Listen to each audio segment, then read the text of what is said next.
Bencong begal ya, begal, bencong gagal.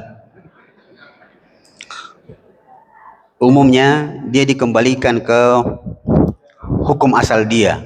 Kalau dia laki-laki, maka dia dihukumi laki-laki. Ya. Kalau dia perempuan, maka dia dihukumi perempuan. Itu hukum secara umum. Tetapi pembicaraan tentang bencong beda dengan bencong zaman dulu. Di zaman Nabi itu bukan bencong, mereka disebut sebagai al-khunsa, yang kelaminnya dua.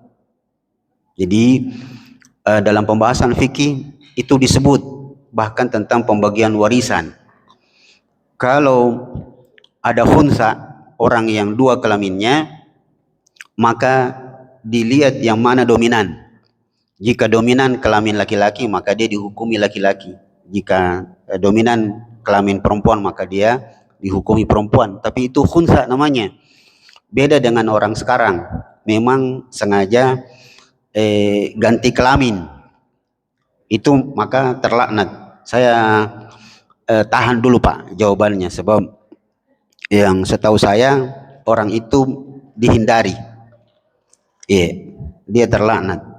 Karena jangankan yang bencong seperti itu, umat Islam, orang Islam saja, kalau dia tidak sholat, maka dia tidak, sebagian ulama yang bermadhab Hambali, itu tidak mensolati, tidak mau mensolati orang yang tidak sholat.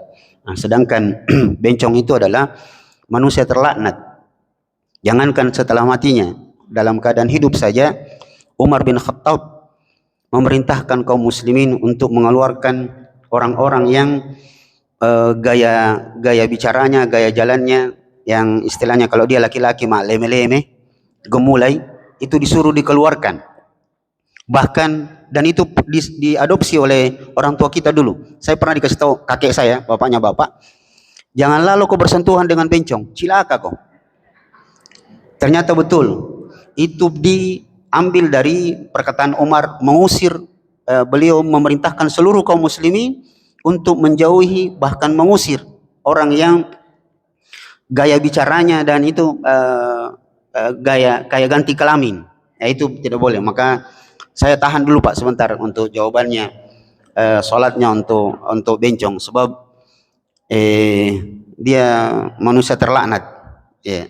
Dia terlaknat. Apakah disolati atau tidak? Saya tahan Pak. Saya pernah baca beberapa penjelasan bahwa dia dikucilkan. Dia dikucilkan. Wallahu alam. Iya, saya tahan nanti insyaallah untuk selanjutnya. Kemudian masalah janda saya agak begini saja Pak. Saya kasih ke hadis yang lain. Bahwa barang siapa yang kayaknya pernah kita baca di sini, barang siapa yang menyantuni anak yatim dan janda, maka dia mendapatkan pahala seperti orang yang fisabilillah, orang yang berjihad di jalan Allah. Bahkan dalam riwayat, barang siapa yang menyantuni janda dan anak yatimnya dan menikahinya, maka dia mendapatkan pahala seperti orang yang qawwam sawwam, orang yang selalu berdiri salat tahajud, orang yang selalu berpuasa di siang hari. Tapi di situ ada komanya Pak, janda dan anaknya, bukan jandanya. Bukan jandanya saja. Dan jandanya ini maksud bukan karena janda muda, bukan. Iya Pak. Jadi begitu kira-kira. Saya minta maaf, tidak bisa lanjut. Apa itu yang kedua?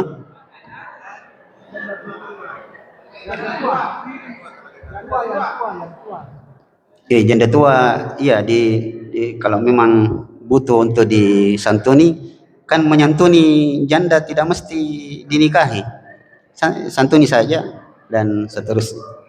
Begitu Pak. Wallahu dilihat saja baru dikasih bantuan. Tidak perlu, tidak mesti dinikahi. Kalau diperkirakan terjadi perang dunia kedua, pada perang dunia ketiga, jangan Pak. Iya. Ajak lalu Ki, jangan. Statue maki saja. Iya, jangan sampai tak bola balik. Iya. Baik, iya Pak. Iya. Iya. Terima kasih.